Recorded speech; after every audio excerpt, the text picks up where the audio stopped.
네, 2월 증시가 출발을 했죠. 2월 1일은 소폭의 하락세, 그리고 지금 2월 4일은 소폭의 상승세로 출발은 그다지 나쁘진 않은 상황입니다. 이런 가운데 해외와 좀 디커플링의 요인으로 꼽혔던 환율과 수급과 실적, 이 삼중고가 좀 해소가 되면서 2월 증시 좀 중순 이후로라도 우리가 기대를 해볼 수 있을지 여러 가지 측면에서 2월 증시에 대해서 알아보면서 투자 전략 세워드리는 시간 마련했습니다. SK프렌즈클럽의 윤종빈 센터장 나오셨습니다. 안녕하세요. 안녕하십니까. 네, 먼저 거래소 시장의 2월 출발 상황은 어떻게 보세요? 네, 그렇게 나쁘지는 않죠, 정말. 이 지난달 말 대비해서, 소폭이나마 좀 반등하는 그런 모습이 연출은 되고 있는데, 문제는 심리적 박탈감이 역시 굉장히 큰 상태가 이어지고 있다라는 점이죠. 미국 증시 같은 경우에는 지금 사상 최고치를 갱신하는데 다우지수가 한 200포인트도 채 남지 않은 그런 상황에 있습니다.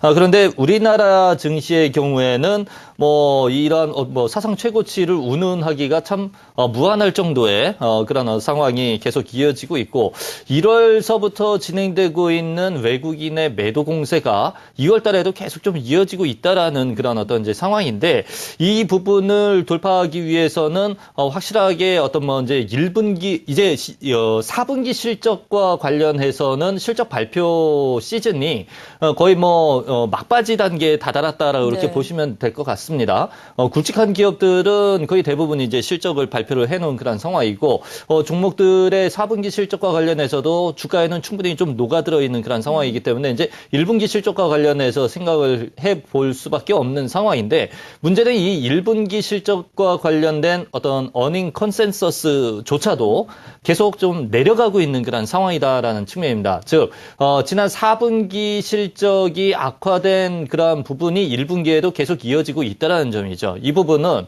일단 IT 같은 경우에는 한번 생각해 보면요. 애플이 실적이 상당히 좀 좋지를 못합니다. 그 후폭풍이 IT 그 관련 업체들 쪽으로 밀려오고 있는 그런 상황이고요. 그렇다면 삼성전자가 좋아야지 되는데 삼성전자 같은 경우에도 일단 1분기 시즌에는 어떤 이제 새로운 스마트 디바이스가 출시가 될 예정에 있는 부분이 없습니다.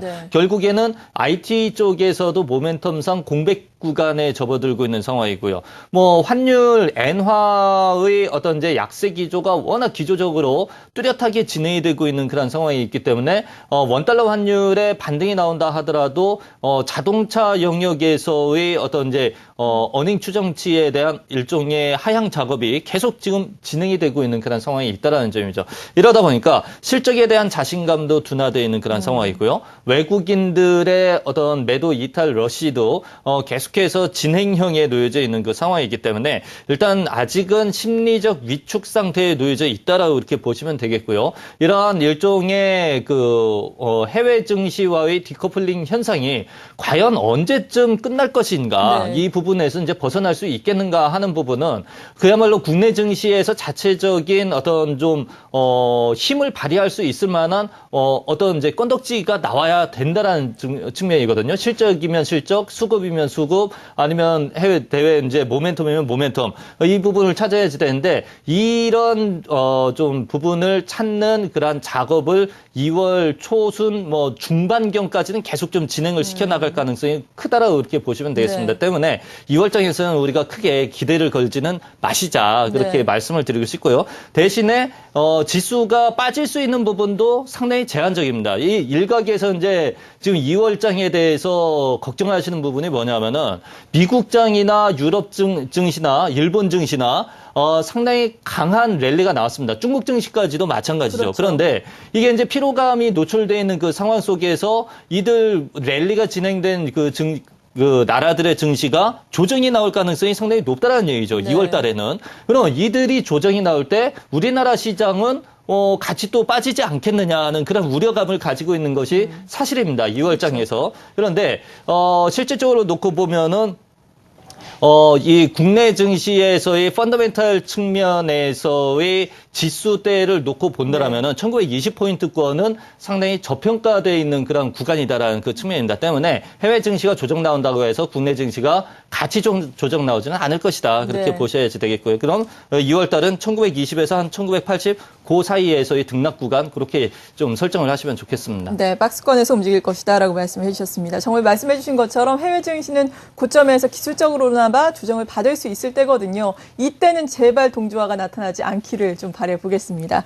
그리고 앞서서 대형주들 지금 실적 발표가 거의 마무리 단계에 와 있다라고 말씀해 주셨는데 대형주들의 실적 발표가 마무리 단계에 와 있고 이에 또 맞물려서 코스닥 내 중소형주들은 이제 실적 발표가 시작이 되지 않습니까? 네. 코스닥은 앞으로 어떻게 보세요?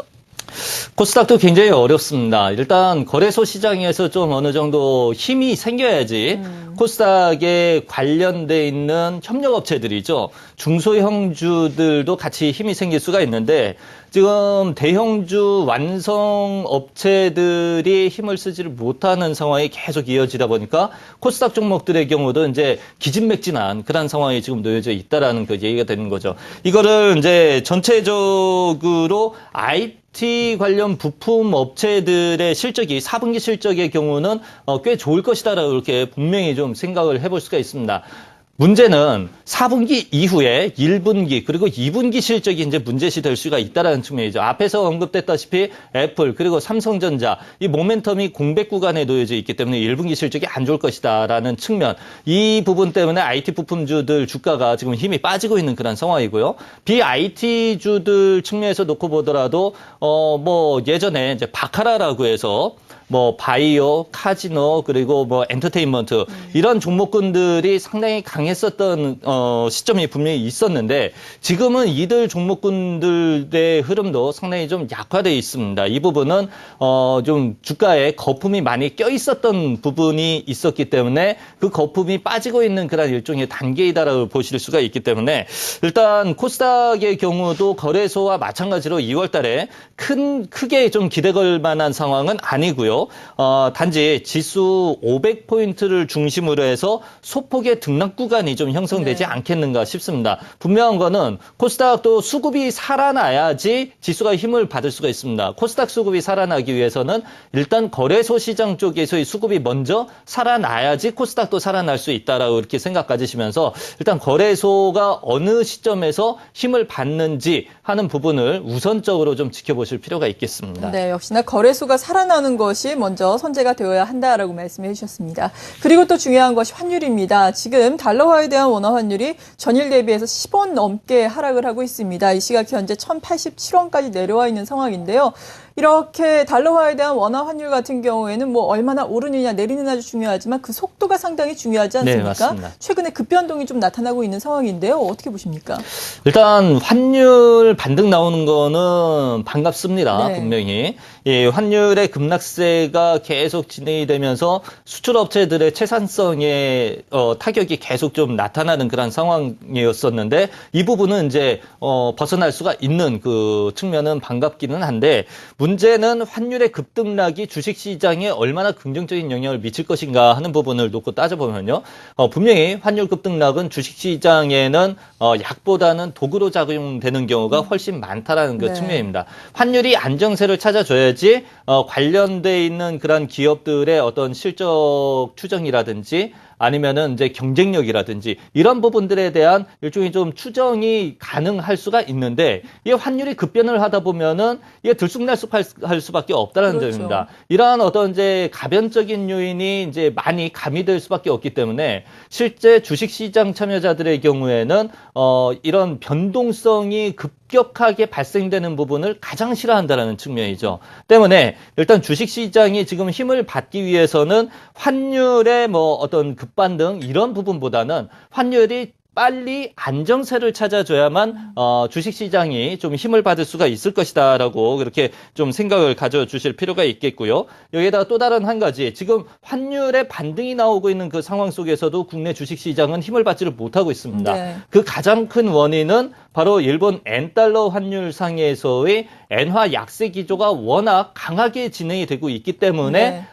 국내 시장이 힘을 받지를 못하는 그 상황으로 이어지고 있다는 측면이죠. 결국에는 엔화의 약세 기조가 좀 어느 시점에서 좀 일단락될 수 있는지 최소한 좀 주춤거리는 그러한 어떤 이제 흐름이 나올 수 있는지 하는 부분까지 우리가 체크를 해봐야 되겠습니다. 결론적으로 말씀드리면은 원달러 환율 상에서의 어떤 뭐 이제 상향 국면에서의 안정세든 네. 아니면 조금 다운된 국면에서의 안정세든 빨리 안정세를 찾아야 된다라는 점 한 가지. 두 번째는 엔화 약세 기조가 좀 이 주춤거릴 수 있는 그런 타이밍이 어느 시점인지 요 두 가지 부분을 우리가 좀 관심 있게 좀 지켜보셔야지 되겠습니다. 네, 마지막으로 또 저희가 어느덧 정리를 해야 될 시간이 됐습니다. 그렇다면 달러화에 대한 원화 환율 어느 정도로 우리가 좀 지지선이라든지 뭐 고점으로 삼으면서 어떤 업종군에 접근을 해봐야 한다. 이런 투자 전략도 필요할 것 같고요. 또 중소형주와 대형주의 투자 비중 1월에는 중소형주를 더 우세하게 보지 않았습니까? 네. 2월에도 계속해서 중소형주의 비중을 높게 가져가야 하는지 투자 전략 전반적으로 정리를 해주시죠. 일단 뭐 환율 관련해서 우리가 생각을 해보면요. 지금 원달러 환율이 어느 정도 가격이 있냐면요. 대략 1,087원 정도 수준에 놓여져 있습니다. 1,100원에서의 그 저항이 좀 강하게 설정이 되어 있는 그 상황인데, 이렇게 생각하시면 되겠습니다. 일단, 원달러 환율이 1,100원 돌파 시에는 수출주 쪽에서 다시 강세가 나올 것이다. 그렇게 생각 가지시고요. 그렇지 않고, 추가적으로 미끄러지면서 1,080원 정도 수준에서 환율이 좀 안정세를 찾는 그 흐름이라면은 내수주, 그리고 금융주 쪽에서의 강세 흐름이 계속해서 좀 나타날 공산이 크다. 그렇게 네. 생각 가지시면 좋을 것 같은데, 일단 2월달 장에 대해서 크게 기대 걸지 마시자라고 말씀을 드렸습니다. 예. 그 부분은 당연히 이제 대형주 비중보다는 중소형주의 비중이 더 좀 높아야 될 것이다라는 그 측면이 되겠는데, 대략적으로 3대 7 정도로 중소형주 쪽의 비중을 더 크게 좀 이 부여를 하시는 것이 좋다라고 볼 수가 있겠고요. 일단 좀 관심 기울일 만한 쪽은 건설업종, 금융업종 이쪽이 그나마 좀 어닝 컨센서스가 좀 괜찮게 계속 형성이 되고 있습니다. 그래서 요쪽에 좀 이 관심을 기울이실 필요가 있겠고요. 더불어서 해외 증시의 랠리가 계속 진행이 된다라면은 이건 뭐 유동성으로 인한 그 흐름이기 때문에 네. 원자재의 강세를 같이 좀 수반할 가능성이 높습니다. 그래서 원자재와 관련돼 있는 종목들에 대한 그런 관심도 2월장에서는 같이 가져보시면 좋을 것 같습니다. 네, 이렇게 오늘 이 시간은 2월장 전반적인 시장에 대해서 전망을 하면서 투자 전략 세워봤습니다. SK프렌즈클럽의 윤종빈 센터장이었습니다. 감사합니다.